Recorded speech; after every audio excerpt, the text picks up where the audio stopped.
Start the recording, Lucy, please. Okay. Welcome back, everybody, and after that quick little break, we now move on to pages of the main report, item 4, pages 22 to 26. Councillor Bledsoe has left the meeting due to a conflict of interest, just for the record. Please. Yeah, he's coming. Anybody got any comments or questions on pages 22 to 26, please?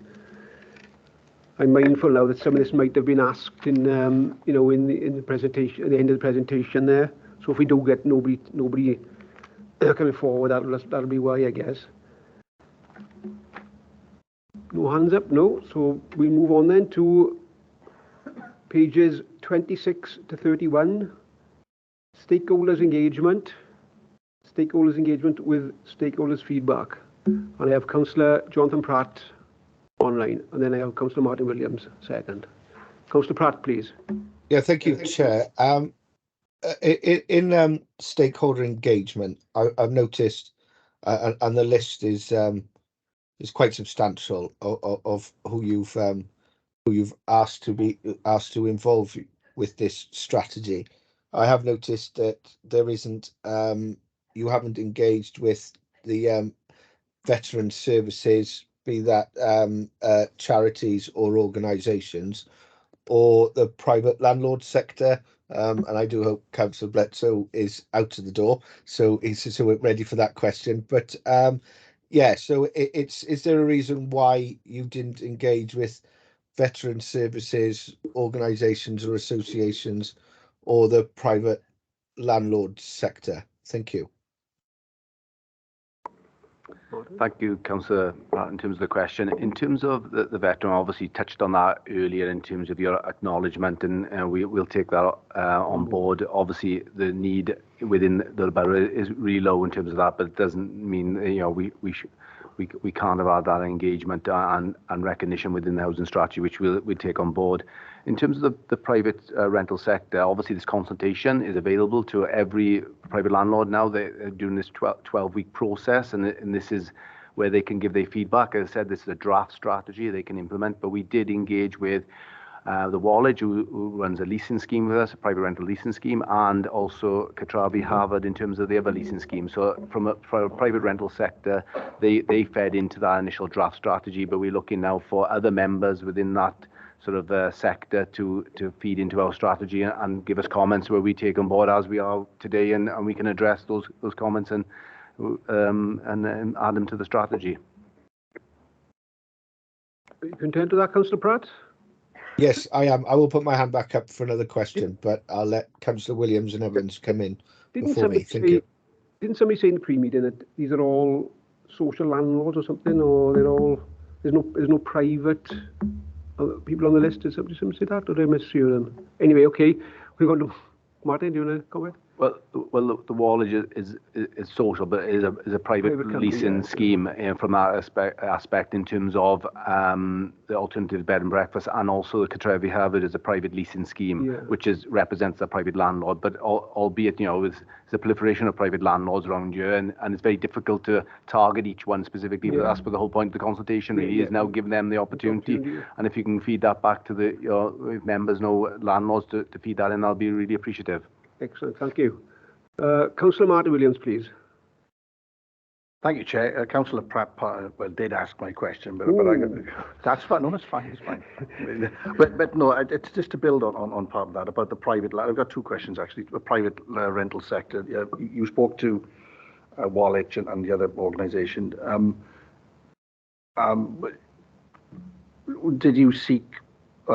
Did you go out to consult more widely? Did you I know it's very difficult to get hold of individuals, but did you sort of put it out there that you were seeking feedback from the private rental sector as you would in a normal consultation that we see on our website? So the first question. Second question. First of all, when I first read this, it looked like you hadn't consulted with tenants, but it does say down here, the bullet point near the bottom is individuals with lived experience. So that would include tenants, would it? Okay, thanks. I just want a clarification on that. Thanks. Thank you, Martin. Just to clarify, yes, that's correct. We did from that perspective, and obviously we're engaging with private landlords on a day-to-day basis from that. So anecdotally, we understand the pressures and they're seen in, and hopefully that'll be reflected in when they respond to the consultation. Because you've got some private landlords with 50, 60, 80 houses, haven't you? So I must. So them register with you, Martin, or do you? They become a social landlord then? Do they register with you? Do they, or is that not a thing? No. Well, they'll be accepting nominations from a common housing register. So in that premise itself, they're a social landlord. And Ryan's working on a leasing scheme at the moment, which we hopefully take into to cabinet before this year is out. Will generate an alternative provision in terms of that. So in essence, anyone that takes a nomination is a social provider. Becomes a social provider. Yeah. Okay. Thank you. Councillor Melanie Evans, please. Yeah, thank you, Chair. If I turn your attention to page 30, it mentions in the report that consideration be given to reinstating the Providers Forum. So has it been reinstated as requested? And what was the Providers Forum official original intent and purpose, please? Thank you. Ryan, please. Yeah. Yeah, thank you, Councillor, for your question. So the Providers Forum refers to a meeting, I suppose, that was held quarterly with providers of the, as I've touched on already, really, through the Housing Support Grant, we commission a range of support providers, and it was a forum to bring everyone together, really. The kind of landscape of that changed during the pandemic. We've referenced today meetings that we have with RSL partners, and since the pandemic, we've also held a homeless cell meeting, which has operated on initially a weekly basis. It's now a 2-weekly basis. So many of the providers who we talk about and engage with on a frequent basis attend that forum, and it's kind of informally, in a way, replaced the local provider forum. I would note that there's also a regional provider forum that providers can attend, which is operated by Cymorth Cymru. So we support engagement and attendance of that forum, but it was as part of the engagement that the independent consultant did for us as part of the review for this work. Some providers actually felt that they wanted a bit more of a quarterly basis outside of the homeless cell to chat more locally, I suppose. That hasn't been reinstated yet. It's in the action plan to be reinstated, though, and it will be.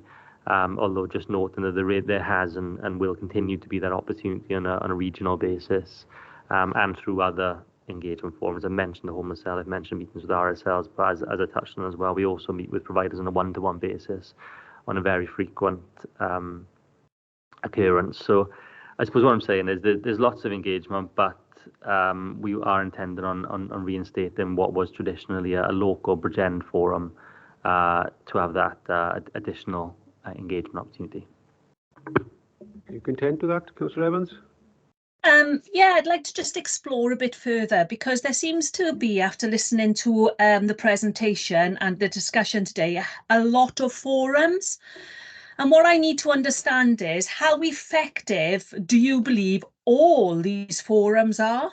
But also as well, I mean, it's suggested that actually partner organisations need to take steps to support the homeless agenda.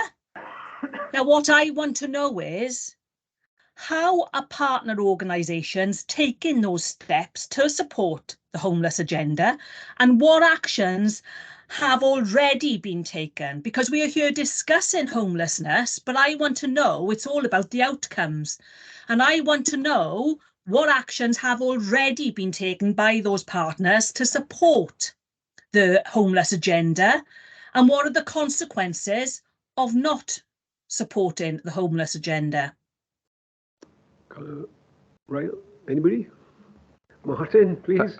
Thank you, Councillor Evans. That's a really quite challenging question from that perspective. To bring it down to reality, the forums are needed and necessary, especially Ryan touched on the homelessness cell, which we deal in directly with individual cases, multi-agency, multi-sector, in terms of how we can prevent that homelessness. So that, as it was a weekly occurrence, is bi-weekly.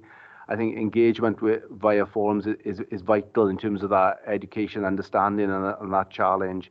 In terms of penalising, or as a suggestion that when they're not doing something, we're a multi-agency approach in terms of homelessness, and we've touched on it. This is not just about bricks and mortars; it's multifaceted. So we've got to work with our partners to mitigate that. So it's not one sector can resolve that issue. It's a multi-collaborative approach in terms of that. So it's we work in proactively with all sectors, to challenge a very difficult scenario in terms of the homelessness, and that's eked out in the rapid rehousing protocol, where we sit around and we're there trying to mitigate and move people from temporary accommodation and minimise our £4 million spend.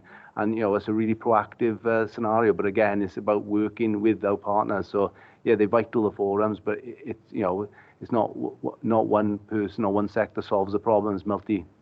Thank you, Martin. I got a couple of quick questions, Martin. On page 28, they talk about the jigsaw application system and some concerns over it, expressed difficulties using the system. It's across the board sort of difficulty. Has that issue been resolved, with the jigsaw system? And it also mentions face-to-face interviews. There's some concern from service users about the lack of face-to-face, and it's all done, which is not, obviously someone who's homeless struggles maybe with technology because they haven't got the access to stuff or whatever. Has that been addressed at all? Is that any different now to when this report was? So if we reflect back, just before the pandemic, we transitioned our housing presentation system, which is a jigsaw system, and we didn't anticipate that the take-up was going to be particularly great. It was a multi-channeled approach in terms of face-to-face telephony, and then this online. Obviously, when the doors shut everywhere, the take-up was tremendous. Okay. You know what I mean? But just to facilitate that, and in terms of digital exclusion, etc., we did work with our partners to, through that difficult time, to work face to face with some presentations and support those persons. But accepting there's digital issues with some literacy from that aspect that we do provide through our third sector, through our hubs, etc. That face to face and that engagement. So it's not just purely digital via application. You can call on the phone. Customer service will take you through the application process and then hand it off to a housing officer. Okay. So yes, the availability is there, and we'll work and best to meet the need, albeit it's far easier and quicker in terms of our capacity if persons can, when they do present, go via the online system because they're adding the data, etc. But we're happy to work with the whole spectrum. There's no case of digital exclusion. We proved that during the COVID pandemic when we supported individuals from a face-to-face perspective through the work of our third sector, which Councillor Bledsoe mentioned earlier in terms of the challenges.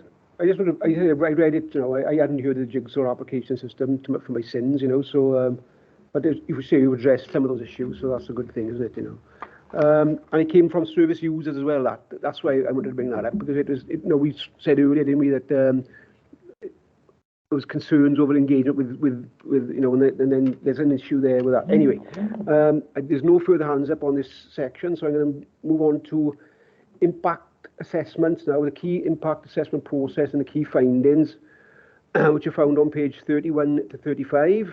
I don't know, I can't from memory if we've covered any of this in the earlier conversation. Has anybody got any questions on pages 31 to 35, please? Councillor Martin Williams and then Councillor Jonathan Pratt, please. Thanks. At the top of page 32, in the table, actually, it's increased the supply of suitable accommodation, which actually the bottom of page 31, then you turn over. And it says, promote and encourage the leasing or rental of private sector properties.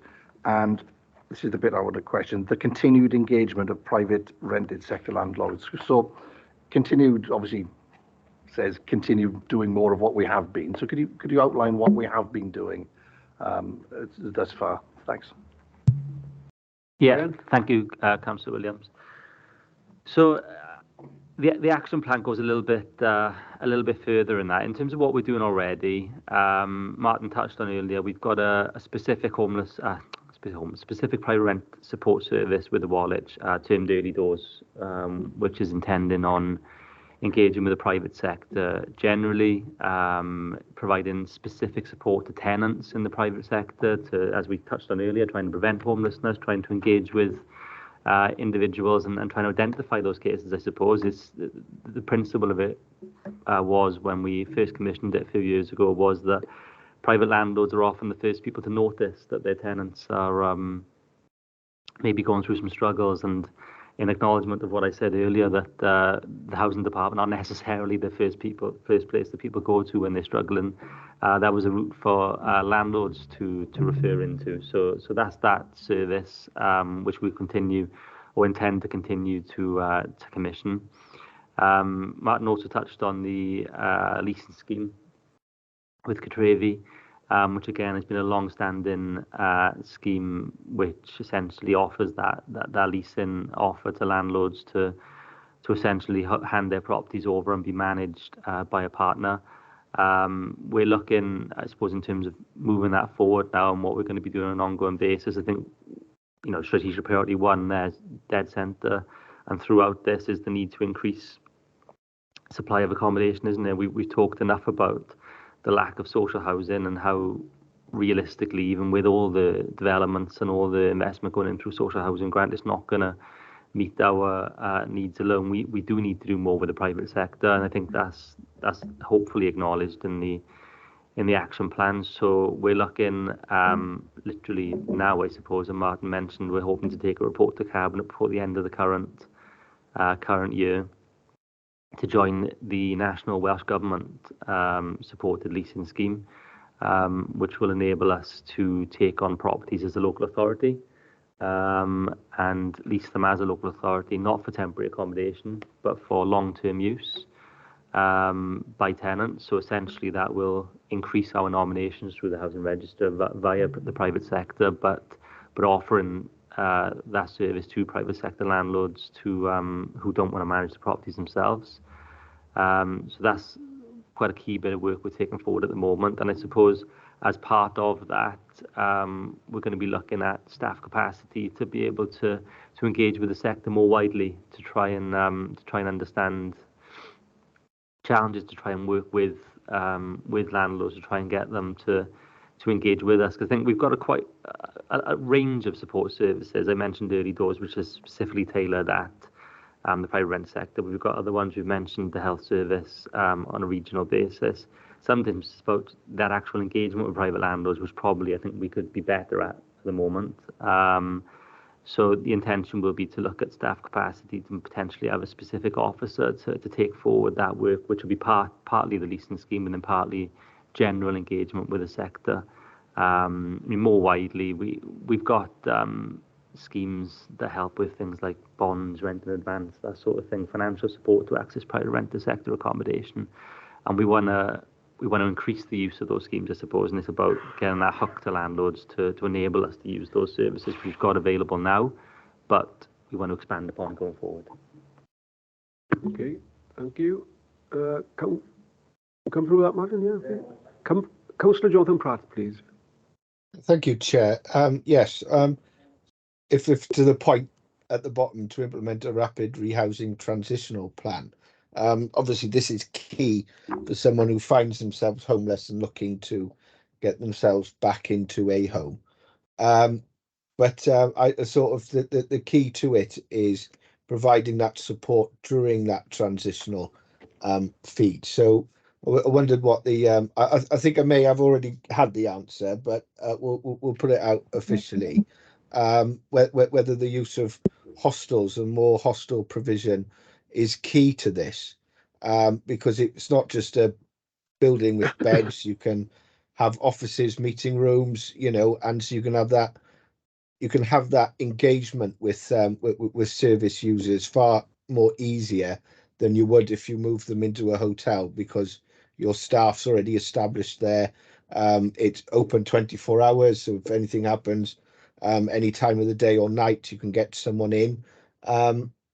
So I mean, I know we have got a limited hostel provision in the local authority, but is there a need to ramp that up, really, so to speak? Thank you. Ryan, please. Yeah, thank you, Councillor Pratt. I suppose the answer is we need to probably look at all bases. A rapid rehousing transitional plan is about looking at the needs of the service users and doing what's best for those individual needs. What we're trying to do and what we've tried to do, even with our last strategy, is essentially create a variety of models so that we're not looking at a one-fits-all approach. Hostels, 24/7 supported accommodation, that sort of model works for some, undoubtedly, and where you've got those higher levels of support needs, they probably are suitable. However, not for all. We've got kind of lower level supported accommodation, which we want to continue to explore.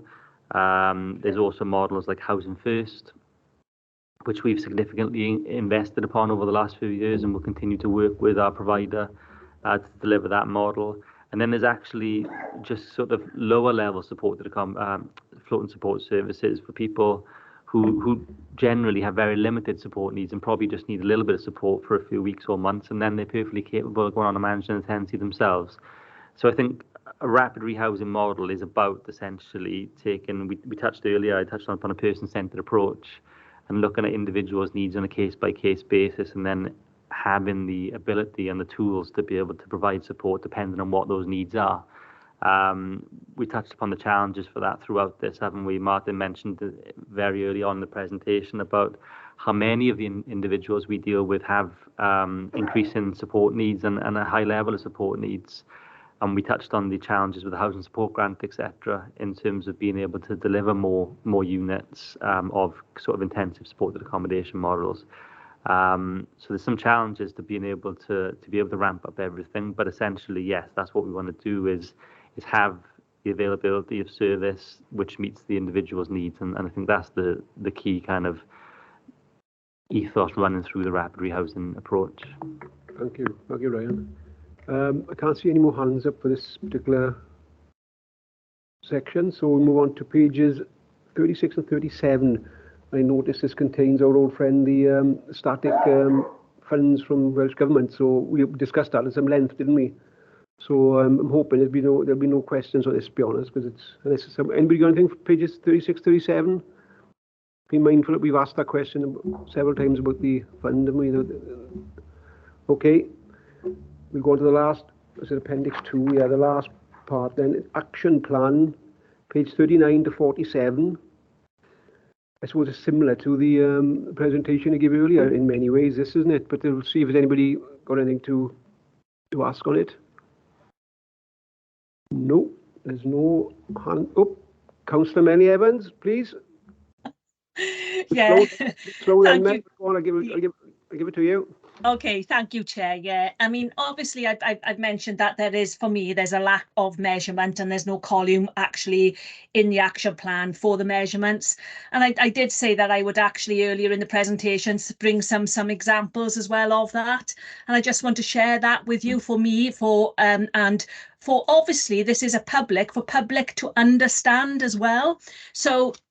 But for me, there's one objective on page 42, which says the need to identify and agree data sets which are frequently monitored and that inform strategic planning. I mean, for me, I have questions around, have these key data sets been identified? What are they? Should these be the measures? You know, without them, how do we know that the plan is going to be effective? Another one that I do have concerns about is ensure staff of both internal and commissioned services receive adequate training and support. What is adequate training and support? Is the training and support robust? Who will be providing the training and support? And how will you measure this training and support? And there's just one more, that I can bring to the table is regularly review staffing structures to ensure sufficient capacity to meet ongoing demand. How are you going to do this? What is the sufficient capacity needed to meet the demand? What data will you use? How often will you review this data? How and when will you know that you have sufficient capacity to meet the demand and, more importantly, to sustain it? So that is what I mean about building in a measurement. So those questions need to be identified and answered. Thank you. Thank you very much. I'm looking. Martin, you like this on, please? Yep. Thank you, Chair. I think thank you, Councillor Evans. A really constructive sort of appraisal of the to-do action list. We did try to put some measurable sort of values on the final column, then short, medium, and ongoing. And I think we've taken on board that you want more smarter sort of measurable objectives. And in terms of the data set we're trying to use is about, you know, aggregating our data from all partners, so we can understand the landscape fully. And I think Ryan's talked eloquently around this is not just a housing issue. It's about you know, understanding and, you know, delivering against a data set that's just not just only council owned. So it's about us having a vision where we've got a shared problem is a problem resolved, hopefully with the right data and insight. So that's about us, you know, agreeing those key data sets in terms of what we're monitoring. You know, I've got key sort of measurements in terms of number of persons in temporary accommodation, common housing register, social housing grants, investment. So they're key data sets, and that's where I can show where going forward where we are in terms of our movement. I think, you know, we'll look to expand them to make them more understandable, I guess, from a citizen perspective. You know, I'd take that on board. And in terms of the capacity to review the team in terms of supporting homelessness, I think we know the team is worked pretty heavily, and that's something I'm working with Caris now. And what does that mean? Because homelessness from 2019 to where it is now has totally changed in terms of that support provision, and we've got a legacy infrastructure in terms of the teams, and on that basis that we need to address. And that comes across as well with the training and some of the questions Debbie raised around that trauma-informed process. That's covered off in terms of our commissioning process, which is auditable and measurable from that aspect. So when Ryan puts forward a commissioning proposition, we'll ask those questions, and then they can be factored in from our audit perspective. So I think, you know, we'll try and address some of those areas that Councillor Evans mentioned, but that's where we are right now. Okay, thank you. You okay with that, Councillor Evans? Yeah, thank you, Martin. I know I've got quite a lot of questions, but as I said, you know, they are questions that come to mind when I read this. And as I said, you know, we've got to manage this and make public, our citizens, aware of it, you know, so they understand it. Thanks. Okay, thanks, Councillor Evans. I'm going to sneak in before Councillor Bledsoe, who's returned to the meeting just for the record. Welcome back. I'm going to, as chair, I'm going to sneak in a quick question before we bring you in. Okay. I'm looking at these lists. You mentioned the medium, long term, etc.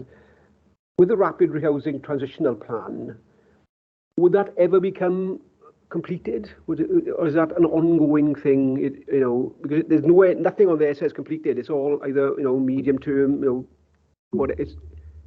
Would the plan actually ever be, you know, or is it a live thing that moves forward forever? You know, in perpetuity, sort of. Yeah, I think the latter. I mean, Welsh Government have asked us to deliver a 5-year transitional plan, which was adopted by Cabinet and has been submitted. But I think realistically, even Welsh Government themselves acknowledge we're not going to resolve homelessness or have a system change in 5 years. It's going to be much, much longer than that. Realistically, I think we need to see this as an ongoing involvement of services. When Martin talked about the simple things like the time and the investment it takes to get an X amount of units on board, that's over our current social housing grant programme, which, as we said, isn't going to touch a side. So this is going to be sort of, no exaggeration, 10, 20 years sort of thing. But when you see these sort of graphs, you often see completed there and things are done. Unfortunately, there's none of them. They're all ongoing, and it's just I think it's the nature of some of the actions. Continue that way. Yeah. Okay. Thank you very much. Councillor Bledsoe, please. Can I just say before I go on to my question, it's really heartening to hear that, because the one phrase that does annoy me is ending homelessness. You can't end homelessness. No. You can deal with it. You can make it brief. You can make it non-recurring. We can do all of those. To hear that response was very heartening, because I think it's a realistic point of view. So thank you for that answer. Okay. And I don't mind deferring to Chairman's prerogative, Mr. Chair. You did leave, so I exactly. speaking before you. Something I did want to raise, and it's under Appendix 2. It's on page 47. And I will apologise to Martin in advance because it's something that we've exchanged emails about in the past, but it's something that I do feel very passionate about and believe this is the right forum to do so. The first objective on page 47 is to keep the number of rough sleepers low. And something that you and I have spoken about, Mr. Chair, at the start, is that I'm sorry to say I simply don't believe the figures that are reported to Welsh Government on who is sleeping rough. That isn't a reflection on this authority. I check those figures on the quarterly basis that Welsh Government produce for all local authorities. So I'm not singling us out here. We are adhering to what Welsh Government asks us to do. We're reporting in the way Welsh Government asks us to report. But I simply do not believe that earlier in the report where it says that on average there are 5 people sleeping rough in our borough. We could all go to places that we know where people are sleeping rough where the numbers are higher than we are reporting. It's something I'm really passionate about. Unless we accurately reflect how many people are sleeping rough, we can't address the problem. So it's not a reflection on the objective itself, because I agree with the objective about keeping it low. But I would like us to see a report that states how many people are sleeping rough on a daily basis or a relatively daily basis in our borough. And it's something we've exchanged emails. I've asked questions in full council about it, but it's something I'm hugely passionate about. I don't believe there are 10 people sleeping rough in our borough today, which is what we reported in the last quarter. I also don't believe there's 16 people sleeping rough in Cardiff or 22 people sleeping rough in Newport. But until we do accurate reporting of this, of the reality, not what we're asked to do, but the reality of the situation, I don't believe we can address the issue. I'm not sure what my question is. Well, Martin, I can see the question is, about the how reporting. many? Yeah. I would also add to that, Martin, it's come to me since we spoke earlier. You also got this term sofa surfing, which we haven't used tonight at all. You mentioned where I suppose people dip in and out. They're on a sofa for a few nights and then they end up on the street for a couple of days. And I guess so it's difficult to get an exact number. I appreciate that, but can you sort of address what Councillor Betts we have had a number of email exchanges, Councillor. They were friendly now, they're professional now. We have to follow Welsh Government in terms of their reporting, albeit I do accept it as an anomaly on that basis because the numbers, it's a point in time. As at that point on our one day when you count, what I can reassure you is we've got a 24/7 service that will support those individuals. So we are aware of the persons when reported over that each and every day in terms of who's rough sleeping, and we'll support them as best we can, offer that sort of accommodation, albeit they might not take it or whatever from our perspective. But Welsh Government, we do have to point in time, which when you talk about those, it seems an anomaly when you look at Cardiff, etc. But we're not doing anything other than reporting as at that point in time, and it's transient in terms of that basis. You mentioned sofa surfing. That could be a situation, someone's rough sleeping and then sofa surfing. Yeah. We've seen less sofa surfing as much because people are presenting with a need, and we're dealing with that presentation. Yeah. They now know that you put them somewhere, even if it's from that basis. But it is transient. But do acknowledge, and it's very difficult because we're asked to report a certain way, and that's what it is. But every rough sleeper that we do engage with, we provide them with an opportunity to have accommodation, and we will work with them whatever they need in terms of health, mental health, etc. Do you physically go out daily or weekly and if someone under the bridge, let's say, no term, you speak to them and say, look, we've got somewhere you can go. Ryan can talk about the service, but we do signpost them, and they'll go out there, and then that person doesn't move from our spot because they don't want to. But it's about us engaging. It's that first piece of that first bit of engagement is vital, albeit for whatever reason they don't want to move on. But it is challenging. Do you want to talk about a sort of a out and about service? Yeah, I'm gonna just clarify the term we. I don't do it really, I want to give credit really to the I want to give credit to the Wallet who deliver the service, and I've done so for a long time in Bridgend. We're currently reviewing the service with an aim to kind of seeing how we can expand it essentially, but currently and has done for a long time, 365 days a year.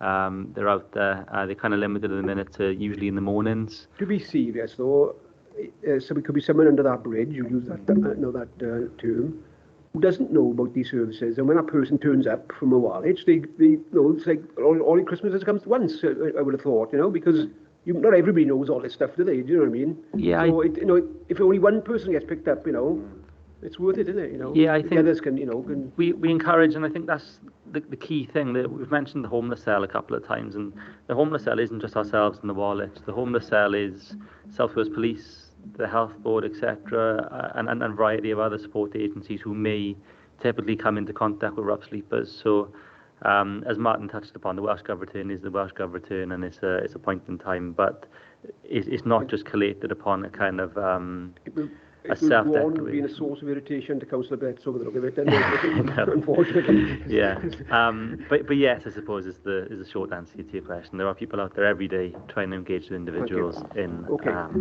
Okay with that, Councillor Betts? We're complying with what we're requested to do, and that isn't my criticism. My criticism is with the process that we've been asked to do, which was implemented when COVID hit, and I am aware of conversations that are happening about the way that they're going to change the reporting. It's just that we know the problem. Thank you. Debbie Thomas, please. Thanks. I put my hand up to ask a very specific question, but I just want to touch on a couple of the points that were raised there. And firstly to say, crisis definitely does believe in ending homelessness. And I think I hadn't picked up until just then when you were speaking that one of the objectives is to keep the numbers of street sleepers low. And I really think, street sleeping is the most acute form of homelessness, and it's incredibly dangerous for anyone to be on the streets. We know it has a massive impact on their health and well-being, and I really think that we should be striving for no one to be sleeping on the streets, to be honest. So I would advocate for changing the wording of that.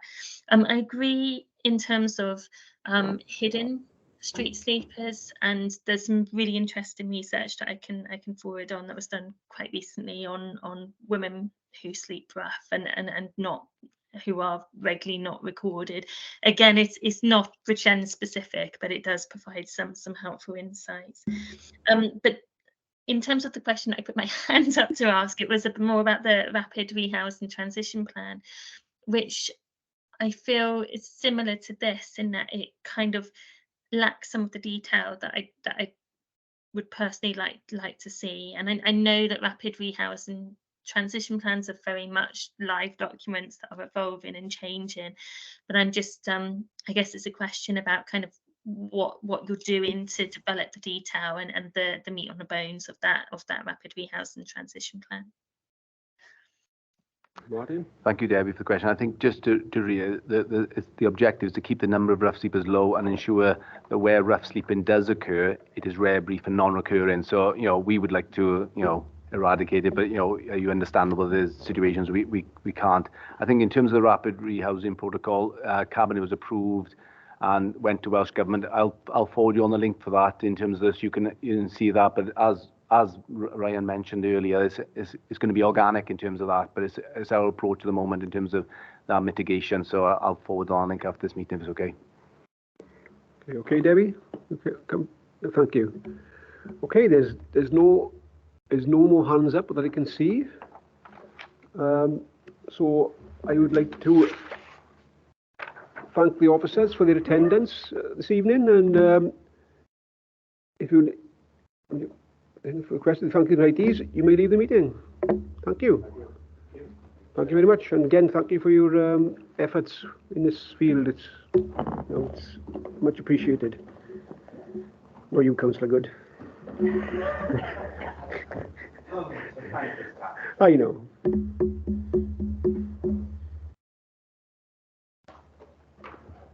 Okay. Where are we? Where's my agenda gone? Yeah, thank you.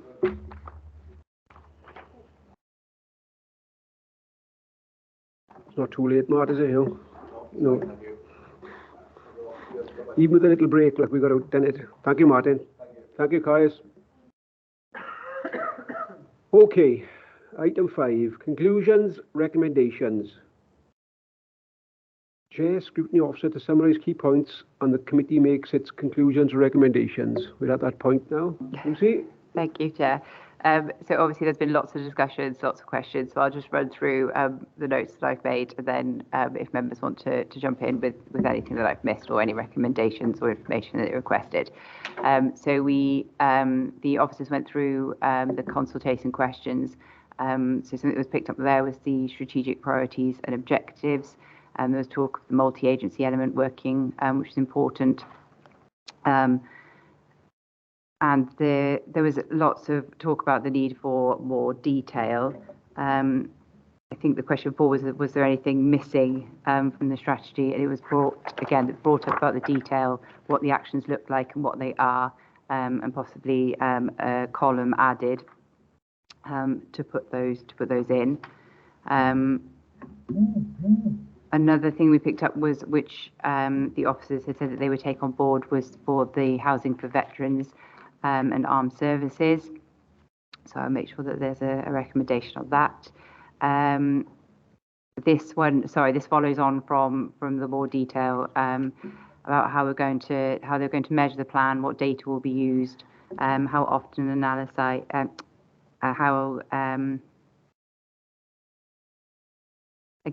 useful to have the column of measurements on the plan. There was lots of talk about the RSLs, working with RSLs, and the authority not holding stock, and why that is. And I know the cabinet member had said they need to think more moving forward, not being a property owning authority, but it was something that they were going to look into.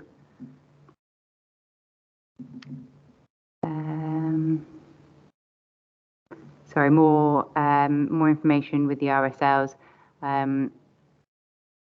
how they perform in different ways. There were some concerns shared by the cabinet member with the larger RSLs in the borough.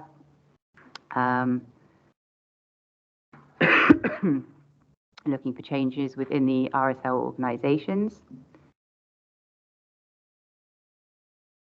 There was discussion about the money being spent on emergency accommodation, again looking at investment and redevelopment. And then there was info offered for clarification on the exact timescale and months between 22 and 26, and what time it covered, and the officer said that they would come back with that information. There was also discussion around the freezing of the grant money, what the authority could to ease this, and the possibility of writing to Welsh Government. I think that's everything I've got down, but please let me know if I've missed anything, and I'll make a note of it. Okay. Any members of the committee got anything they'd like to look at? Councillor Martin Williams, please. Thank you, Chair. I mean, I think it was all there, but for me, it didn't sort of jump out of the page as a strategy. I struggled a little bit. I mean, look, this isn't to take anything away from the officers and Councillor Good, who clearly know their stuff, but it didn't seem to me that we could articulate very quickly and easily what our strategy is. This is our strategy. No, this is our problem. This is what we're going to do about it. And if it all goes to plan in 5 years, it will look like this. And maybe I'm asking too much, but that's perhaps my starting point. And it perhaps just needs something around it to pull it together like that. That was my observation. And to go to, I can see Councillor Evans has got her hand up, but I'm sure she will then say about the measures that support that and how we measure that performance. Yeah. We need recommendations, don't we? Well, let's see what the other members have got to say first, and we'll look at we'll speak about recommendations and at the end and stuff. Okay. Councillor Betso, you next. I'd like to agree with Councillor Williams. I mean, I think the conversation's been very productive and very open in here, and there were a lot of things that when we asked the questions, we were told, well, we're doing that, or we're thinking of that, or we're having conversations around that, but none of it was in the strategy. Right. I think if we are deliberately looking at maybe going into an asset owning model, which Councillor Good kind of intimated towards thinking outside the box, then that needs to be part of the strategy. And it's not really detailed in there because I think it's quite an important aspect of it. In relation to the questions that I asked about the housing support grant and the pressures that will put on, I personally would like to see something in the strategy that would address that issue, because I can promise everyone on the committee that's a real issue that's going to address that. Now, this is the static one from West. Yeah, absolutely, and Jenkins mentioned as well. Yeah, we kind of know from the strategy what it's going to be, but we don't have a strategy to deal with that pressure. And we can all say what the strategy is, but when we know that's going to be a pressure point, we need a strategy to deal with that. We can't just have this, well, we will do that, because the reality is you can't deliver that because the funding is static. 10%, whatever it was, inflation, price, wages having to go up. So we're going to have to make decisions between paying staff or cutting staff. And that almost needs to be part of the strategy. And I do agree with Councillor Williams that everything is in there, but there's no how we get there. And I can probably feel what Councillor Evans is going to say after, because I thought her points about the how and the why were very, very important to what we do, and I think we're kind of on the same page with that. Yeah. Here we go then, Councillor Evans, please. Sorry, best possible way, Councillor Evans. You know that. Absolutely, and as I said, we are here as scrutineers to be a critical friend. Correct. And that's what we are here for. And I do believe that we are all on the same page here, because, whilst obviously there is a plan that's been given to us, I am concerned that there are no measurements of that plan. And even the timescales are very loose in the fact of they are short, medium, long term. In order for a plan to be effective, we need to have the detail, and it needs to be measured against it, and routinely and frequently. There may be a lot of work that may need to be needed to go further with this plan, but once it's in place, I think plans do become easier.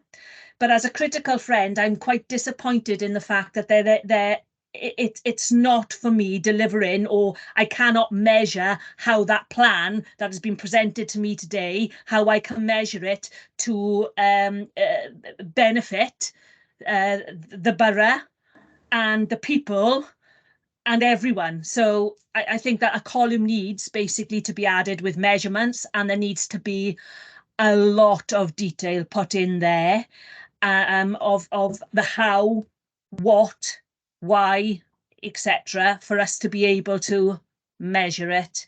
And as Debbie did mention out, I was fully on board with her in the fact that unfortunately the devil is in the detail. And there's nothing's ever completed either, which is okay. Councillor Graham Walter is next, please. Thanks, Chair. I think we saw in the first half the setting out of a strategy, and the second half an action plan. The strategy obviously is a sort of a headline, an action plan. A strategy is where we're going, an action plan is how we're going to get there. So picking up on what Councillor Bledsoe and Councillor Evans have said, I would agree that there needs to be more work on the plan with the who, what, why, where, when, not the why. We know the why. But I think how we frame this back to officers is really important. I think they should be congratulated for what they've put forward in terms of a strategic direction, if you like. But as Mel said, the critical friend is let's have a little bit more detail in the plan itself, so that and we can review it on a regular basis through this committee. Thanks. Thank you, Graham. Yeah, very well said. Councillor Jenkins, please.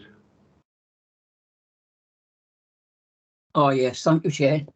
Yeah, well, obviously I agree with the other speakers, and particularly the first two as well, because there is no meat on the bone. And at the end of the day, this is a well-written report, and it has its strategies and plans. And I agree with Meryl, perhaps to a certain extent. But again, you can have details, you can have... But the problem is, we got to see that they're achievable. We need to see tangible physical results. And we're at a risk, I suppose, of not seeing the wood for the trees, because one can keep writing reports and strategies and plans, but if they're never fulfilled or never achievable, then what is the point? It is much use as a chocolate teapot, and all they've done is waste everybody's time and tie you up with officers' times and reports, because in all fairness to them, they're complying with the Act and they're complying what they need to do. But it's how we achieve it. So I think this committee really needs to see the proper facts and figures or tangible results from prioritising what they can do with the limitations they have in finances, etc., and how we move forward. And that's how I see it, because we can waste all our lives talking and criticising or scrutinising, but from that needs to come the evaluation properly, as Mel said, though, and we need to see the results. So I'm sorry if I went off on a bit there, but that's why I feel we need to put meat on the bone. And if it just says, all right, thank you, officers, for the report, it's absolutely marvellous. But the next time you come before us, we need to see figures that improvements have been made. That's me. Thank you, Councillor Jenkins. Well, everybody said virtually the same thing, I think, didn't they? Just about the report itself. Was nothing wrong with the report, it was well written, etc., etc. So we need to get a recommendation on what we want, how we want to go forward, what we want to tell these officers now, because next time they come before us, we want some meat on the bones. We know that, and that was actually said in the meeting. So we got Councillor Pratt and Councillor Betso have indicated to speak again. So that I think we're looking for something along them lines as a form of recommendation now, councillors, if that's okay. Councillor Pratt, then, please. Yeah, thank you, Chair. I've been listening to what everyone's been saying and wholly agrees. I didn't want to really come in at that point because I can't disagree with anything they've said. I think what we do need is a working practice model, really, to, right, this is what we do. If someone presents homeless to the local authority, this is how we treat them. This is how we help them. This is how quickly things should work. This is how quickly we rehouse them. This is what, and I understand what the officer comes from, that, sort of needs are different across the board, but it's a bit mad to operate like that, personally, because treat everyone as an individual. There needs to be a broad model that everyone fits into. So I think if I was to recommend something, is that I would like to see or have a broad working model to be produced that we can scrutinize. Like, why are you sending someone in that direction? Why are you sending someone in another direction? If that makes sense. You're almost talking like sort of mind map where someone presents, and then if it's A, it goes that way. If it's B, they deliver. That sort of things. Is that what you're talking about? Yes, but sort of. A route, to a route sort of. A route map. That could work. As long as all the other councillors agree with me. But yeah, that would be my recommendation. Thank you, Chair. Okay, Councillor Betso. I don't disagree with Councillor Pratt there. I think for myself, the recommendation I put forward is that we welcome the report and the important part that this department plays within our authority. I'm kind of caught on, this is almost a post-approval of something which started in May last year. So this strategy started in May 2022, because the report itself does detail that we're working through COVID, and we're obviously not. So I'm torn between what Councillor Good said that we are doing now and trying to mesh that with the fact that we weren't doing it when obviously the report was started. But I would like to see a document that is more reflective of what we're doing now, in relation to reflecting the conversations that the cabinet members having about what Councillor Williams was talking about. And I really, really love the idea of what Councillor Evans has put forward, the measurables, how we measure this, how do we keep this working? Because a report without measurables is just ink on a paper. We have to be able to measure those. So as far as proposals go, something more in time and something with measurable ways in it. Yes, definitely. Thank you. Okay. Yeah, that's the sort of start of a draft there, isn't it? You know, Lucy's typing away feverishly over there, I'm sure. Councillor Melanie Evans, please. Yeah. I mean, it's massive, isn't it? Because from my perspective, you know, I think the first protocol for me would be to go back to review your objectives, because the objectives are okay, but review the objectives so they fit the criteria of an objective. So, for instance, you know, they are, as we all know, SMART, specific, measurable, achievable, realistic, and there's a timescale there. So for me at the moment, when I've raised some of the questions, you know, they're not specific enough. For me, around the training, you know, what is adequate training? I need to know the specific training. Is it mandatory training? What is adequate? You know, what is measurable? You know, having a long, medium and short term, 1 to 2 years, is that truly a true accurate measure? I think we need to go back and look at the objectives to ensure they are SMART objectives, and we need to be realistic, and we definitely need that column of the measurement in there. Okay, I think Martin Martin Morgans now agreed to that during the meeting. He said he accepted that point, I think, Mel, didn't he? So he did, yeah. It's still be in the recommendation, even if he's accepted, just to nudge him in the right direction, you know, later on, isn't it? Councillor Martin Williams, you indicated. Yeah, thank you, Chair. I'm mindful of the time, and we want to try and get to a conclusion. It seems to me, I've done some scribbles here, and I've looked at it again.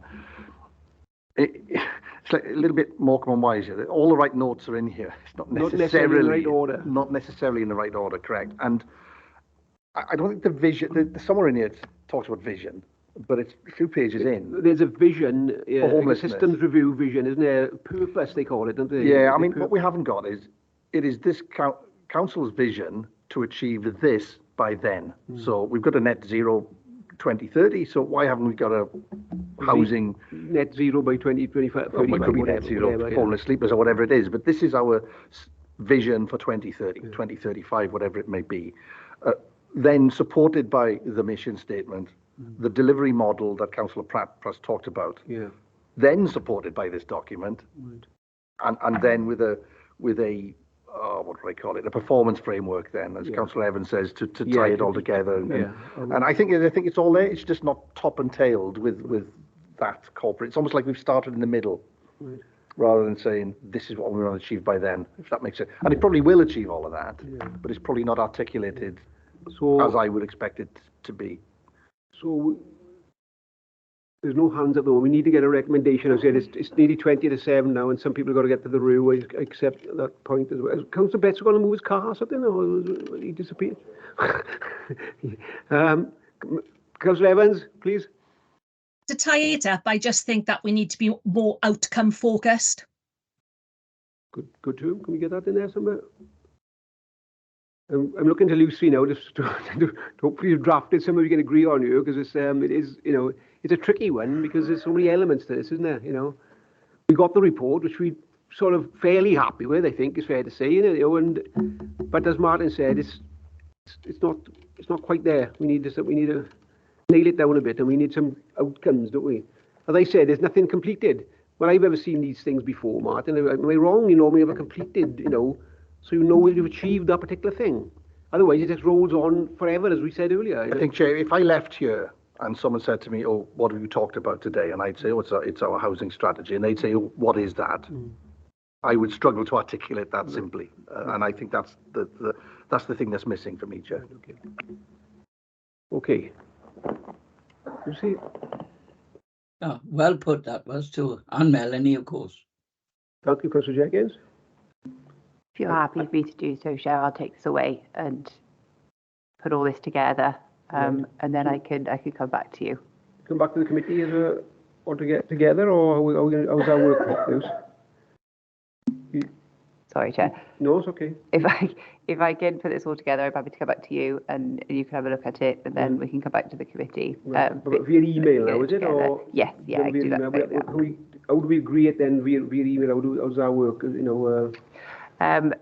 I can send it round to everybody. Let me check how, if I put something together, and then let me check what the process would be. But obviously I won't get that sent out till everyone's seen it. Obviously, you got to be careful then. That like Martin wants to change this, so Melly wants to do, that you get into that sort of thing going on. It could, and just a warning there, that could, could happen, So it's completely up to the committee. If you want to put something in for me to put down now, but as I said, I'm happy to take that away and come back to you. Yeah, okay. Is everybody happy with that? Anybody? Councillor Pratt, please. Yeah, sorry, Chair. I was just going to say I'm more than happy with that model. Call it model. It'll be fine. I'm sure we'll hash it out over emails if needed. Okay, lovely. Thank you. No one's indicating against. I take it, so we can move on to the forward work programme. Can we? Move. Thank you, Chair. So following on from members' consideration of the forward work programme at the previous meeting, the forward work programme for this committee is attached as Appendix A. The SOC forward work programmes will be included in the next report to COSC with any updates from each SOC meeting included. The recommendations monitoring action sheet is attached as Appendix B to track responses to the committee's recommendations at the previous meetings. Members have previously discussed green spaces as a potential item for the forward work programme, and I would like to put to members that this could be added to the transforming towns items if members are in agreement. I'll hand back to Chair for any questions from members. Thank you. Any questions on the forward work programme? We got the next one is you've got the important one. Is November the 27th now, the Future Waste Services Workstream. Well, that's quite important. I think we're all keen to have a look at that one. I think that's fair to say. Anybody object, just let me know. Then, of course, in January, we have the MTFS, the final budget meetings, which is virtually mandatory virtually. We've got to do that. So what's after that? Is everybody okay with what's on the forward work programme currently? Councillor Graham Walter, please. Yeah, Chair, I noticed that the Levelling Up Fund in regard to Porthcawl Pavilion is on the February agenda at the moment. Yeah. Given that the pavilion is supposed to be closed by then, and it's now fairly obvious that it won't be, I wonder if we ought to try and bring that forward and have an understanding of the situation. The difficulty is where do we put it in? You see, Graham, isn't it? We've got those two I just mentioned, which are pretty, like I said, the waste one is pretty critical, I would say. Yes. Are we going to drop the waste one and put that in? That's what. No. That's the problem we've got. It's an extra meeting, which isn't very palatable. And the MTFS one, we're going to get. I'm sure there's going to be a members' briefing on this subject at some point in the very near future. But I notice we don't have anything in December. It's just a thought. It might well be that officers say, no, there's a members' briefing coming. You'll be fully updated by then. But as a ward member for the pavilion, pretty much in the dark at the moment. Because we've got a meeting in November. That'll be a meeting every month then, wouldn't it? If we're pulling in, I don't know what the feelings of the committee are on that. I don't know, but and you need a report to look at as well. What is the problem? When is it supposed to close, this pavilion? Say it again. Well, I'm just putting it out there, Chair. We were briefed that the likelihood was that the pavilion would close after Panto season, right. So about the second week in January. Yeah. My understanding is that tenders haven't gone out yet, so that would suggest is to be very unlikely. And of course, there's a deadline around the Levelling Up Fund and when it can be drawn down. So I think it's an issue that needs to be looked at. Although I suppose I could just write to the leader and ask for an update. If it doesn't shut in January, as you suggested, the 22nd week of January, so like a month or so later here, would it the Levelling Up Fund wouldn't have expired by then, surely? So we could. No, it's just sort of okay then, isn't it? No.